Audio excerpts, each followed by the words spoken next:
Hi guys, and welcome back to the channel Help Dominance. Anthony here. Please remember to like and subscribe, and also click that notification bell if you're enjoying what you're seeing. Want to see more? Coming up, 2 games from the playoffs in the Super League North, and 2 games for the Shield in the Super League North as well. So the Women's Rugby League Super League is coming to its crescendo in the Northern section, as there is the playoff games and also the Shield games. Next week will be the next round of those, and also Women's South final. But first, we're having a look at the first playoff game that was played on the 21st of August 2021, as the Castleford Tigers faced the Leeds Rhinos at the Menderhose Jungle in Castleford. And it was the Tigers who were the first to get on the scoreboard, as Holly Dodds was in for a try. Georgia Roach's kick on the last was taking a slight deflection off the Leeds players and took the ball left and inside the in-goal area, where Caitlin Beavers of Leeds fumbled and Holly Dodd was there to put the ball down for a 4-0 lead. Tara Stanley was able to add the extras, as it was close to the left-hand post where the try was scored. And on the 23rd minute was the only chance that Leeds had to respond, after the ball was shipped left by the Leeds number 7, Courtney Winfield Hill, and she's tackled just short. But Kira Bennett jumps from dummy half and powers her way over the line for a try on the Castleford left of the post. Winfield Hill is successful with the conversion to make it 6-6 after 23 minutes. But that's how the game finishes for the first half, as it is 6-6 as we go in. The first team to score after the half was Leeds, as Leeds were lucky a little bit, as Winfield Hill dots down. On the last tackle, a kick from Beavers in towards the post was deflected off Cassis Lumley and a ball headed towards the try line, and it was a race between Beavers, Lumley and Winfield Hill, but the Rhinos number 7 gets there first, and then she adds the 2 extra points for a 12-0 lead. Awesome hard yards with the ball made by Stavely. Leeds are 12 out from the Castleford try line on 53 minutes, and the next tackle is run in by Frayne, where Duffield of Castleford puts in a massive hit that puts Frayne on her back. Not deterred by this, Rhinos come left with Winfield Hill, who carries the ball into the cast dead ball area and wrestles her way to the ground to ground the ball, despite Castleford defenders doing their best to hold her up. Winfield Hill misses this time with a kick, but 65 minutes, it's all one-way traffic, I'm afraid, as this time, unfortunately, Castleford are pinged for a high tackle, and the penalty right in front gives Winfield Hill the chance to extend Leeds Rhinos' lead, and she does, which makes the scores 18 points to 6. On the 72nd minute, after a great break by Leeds through Murray to the Cassis 20-metre line, the ball is shifted right through Butcher and Goldthrop and finds Tara Moxon, whose pace down the right wing is fast enough to streak away to get into the in-goal area, but she makes the angle even better for Courtney Hill, Winfield Hill, to add the 2 as she dots down right to the posts. Winfield Hill is successful with the conversion, and it takes the scores out to 24 points to 6 to the Rhinos. And a great run from Kerrigan inside her own 10-metre line from the kickoff by Cass gets her in and leads into the Cass half with a strong straight run, and from that set Castleford complete the scoring with Sophie Robinson going in on the left edge as Leeds attack that side through Winfield Hill, who passes to Haywood, who in turn finds her outside back Robinson, who scores in the left-hand corner. Winfield Hill unfortunately misses the kick, but this is how the game finishes. 28 points to 6 to Leeds in this overall hard-fought victory.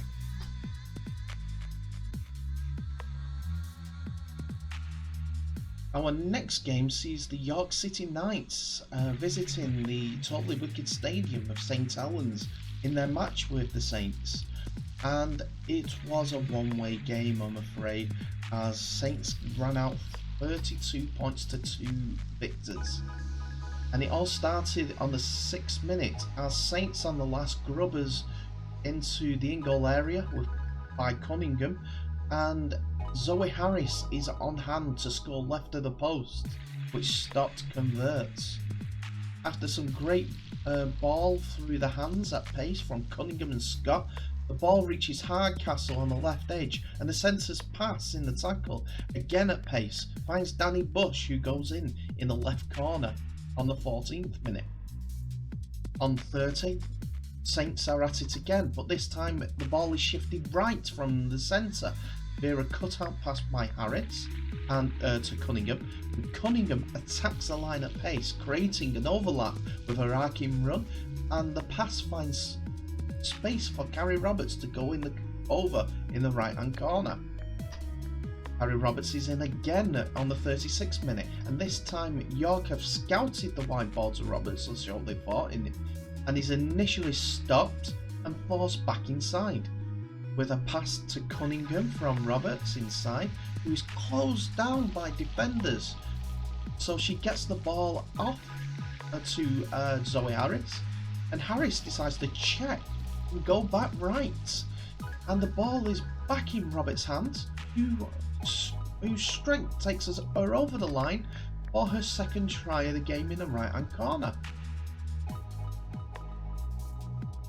1 out of 3 for the half by Stott in conversions, and not much from York the side as we go in at 18-0 at half time.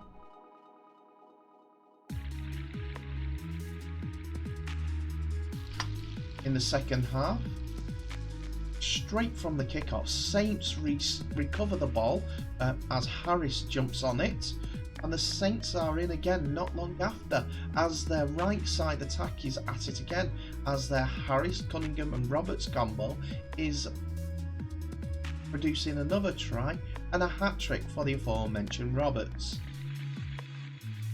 Again, this try is not added to the scoring by Stott.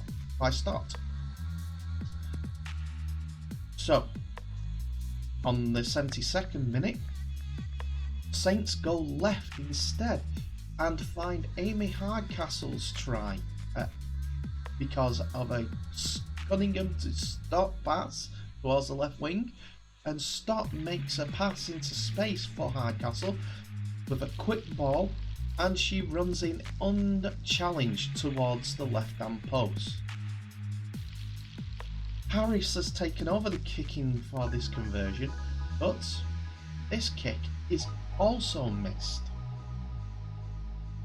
And the end of the scoring comes along as Tara Jones benefits from a great offload by Birchall in the tackle as she's marauding towards the line, and Jones scoots over from close range for a try right underneath the post.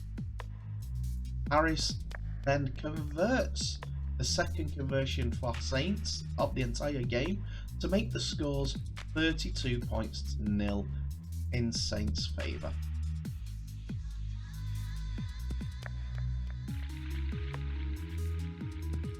So this game was held first for the Super League Shield preliminary round between Bradford Bulls and Warrington Wolves on the 22nd of August 2021.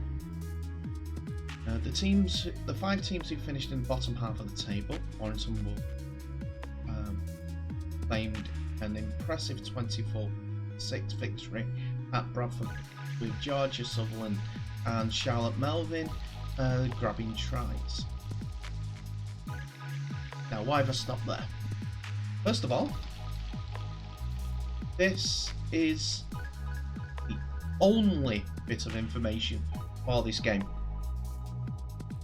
Warrington won 24 points to 6, and Georgia Sutherland and Charlotte Melvin's grab tries.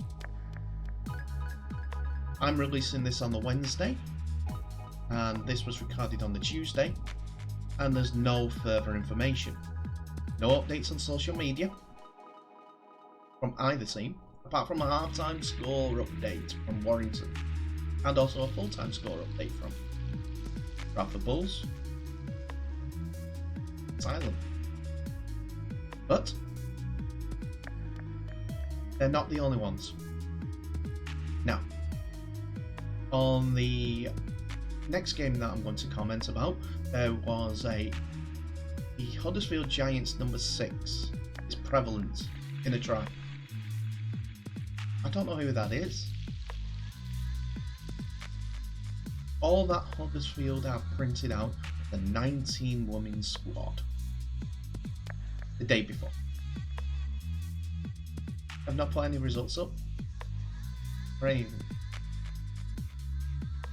If it weren't for Featherston actually putting their own scorers online and also putting on the video through their YouTube channel, I wouldn't be able to find out who the rest of the people were that were playing for Huddersfield. Because what I did was I marked down the prevalent people's numbers and went onto old matches on Twitch, which had their team sheet and numbers, to find out who was playing where and in what number. But some of the numbers have changed. For instance, Andrea Mina has played 27 for Huddersfield. Yesterday she was playing 17. I know, not a big difference, but it's noticeable. We don't get that information from these clubs. If they haven't got a social media person, how they can expand their fan base? Featherston still do a blow by blow, but it's on the main Featherston side, the men's one that the men's or the academies on their social media page, but only for their own players, because they were probably like me. They don't know who players were because they haven't got an actual. That's by the by. I was able to cover that from this one. But Bradford versus Warrington, nothing. Usually Warrington have got something up on their website. A team report. Nothing.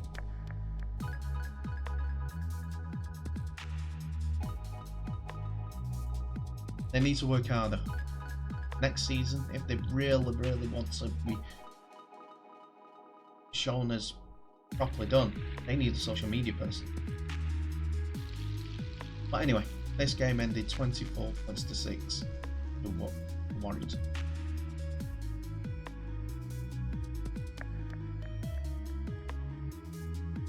So the last game of the round was Featherston versus Huddersfield Giants in the Betfred Women's Super League Shield, and it was the visitors who struck first.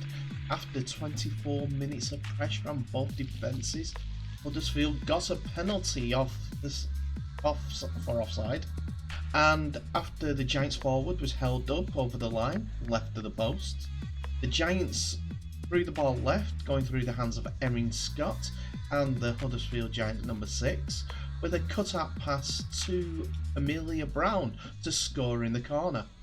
Frankie Townend misses the chance to add the extra 2, but Giants led 4-0.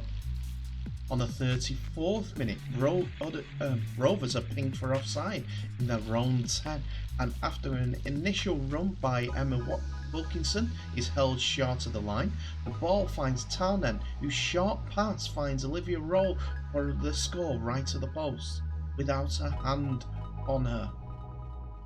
Townend unfortunately misses the 2 again. Huddersfield's attack is getting more yards going forward, and the Giants are in again. On the half-time hooter, Huddersfield recover the ball after it was spilled from an offload by the Rovers, in the Rovers' half as well. And Huddersfield marched down the field for Huddersfield's number 6 to get out at dummy half inside the Rovers 20, run at the defence, and a soft pass to Andrea Mina, who scores close to the post after making the angle easier for the kicker Townend. And it does help Townend as she adds the extras. And the Giants go in at half time, 14-0 in the lead. And into the second half, it was Featherston who got a penalty in the Giants' half and motored downfield from a first rampaging run by Jess Hammond. Her next play the ball was followed up by an equally rampaging run by Brogan Kennedy for the Rovers to score their first try of the game, which Lauren Roberts adds the 2 to give a better look to the score of 6 points to 14. But after some sustained pressure on the 68th minute, the Rovers are on the last and find a power play, and Newby finds Cortman running at pace at the Giants' defence, and some interplay between her and Lauren Roberts, and Roberts forces the ball down for the try. It wasn't Roberts, it was Cortman who got the ball over for the try. Roberts unfortunately misses the kick, but it's now 10 points to 14, and the Rovers were on top. Going into the final 10 minutes, and it was all Rovers, as Huddersfield are pinned back on their own line for much, in their own 20 for much of the closing stages, only for handling errors and great defence keeping the Giants in the game and in the lead. Rovers were making their own luck though, as Brogan Cherm strips the ball one-on-one from a Giants attacker on the Giants 40, and to compound things even further, the Giants on the next couple of plays are pinged for offside, meaning it was just a matter of time for the Rovers to score as they were within 20 metres of the line. And on the 76 minutes, they did just that through Cherm. A play the ball near the Giants line found Hepworth just right of the post, and she put a short ball to Cherm to score under the post without a hand laid on her, which Roberts duly converted to make it 16 points to 14 to Featherston Rovers, in the lead for the first time in the game.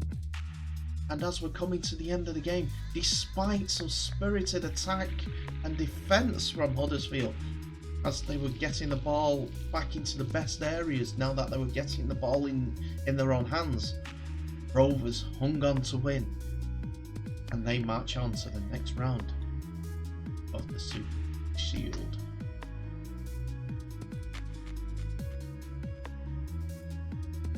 So that's it. That's my report on all the Betfred Women's Super League North fixtures for this round, the Shield and the playoff. Next week it's the turn of the South and more games from the North. Do you think my comments in regards to the social media faux pas are fair for all the teams that are kind of neglecting and doing it? Or do you agree with me that they should step up and prove that they're serious about Women's Rugby League? That they don't want to be amateur, they want to go towards professionalism? Comments will be welcome, and I'd love to help out with these women's games, but there are too many to visit just for me. They have to do it themselves. But in the meantime, thank you very much for watching. Please remember to like, share and subscribe these videos worldwide. I can't do it without you guys. More content coming tomorrow, all NARL. That's a preview for you. In the meantime, all the best, stay safe, and I'll see you in the next video.